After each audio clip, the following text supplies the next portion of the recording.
ئەمڕۆ زۆر پێ خۆشحاڵ بووین کە توانیمان نیوەڕۆخوانێک لە خزمەتی هاونیشتیمانیە بەڕێزەکانە بین بە هاوکاری بەڕێوەبەرایەتی گەشت و گوزاری دوکان.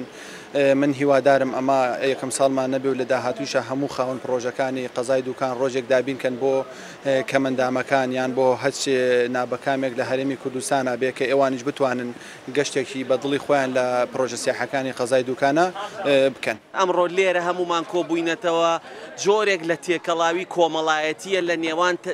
جۆرە جیاوازیەکانی کەمەندامان لە نابینایان لە کەمەندامانی دەست و قاچ و لە جۆرەکانی تری کەمەندامان بە کۆمەڵێکی زۆر هاتوین بۆ خۆیان هەم تێکەڵاویە هەم قسەکردنە هەم کاتێکی خۆش بەسەرە بین بۆیان دریا لەم بیرۆکانی بەردەوامە دیارە ڕێکخراوەکەمان کە لەگەڵ مەکتەبی ڕێکخراوە دیموکراتیەکانی یەکێتی نیشتیمانی کوردستان ئێمە بەیەکەوەمانەوێت لەم بیرۆکانە بەردەوام بین خزمەت بە ڕێکخراوە کەمەندامەکان بکەین بۆی کە بتوانین لە داهاتووە کەمەندامان لە بابەتی بەزەییەوە بێنینە دەرەوە بۆی کە بابەتی بن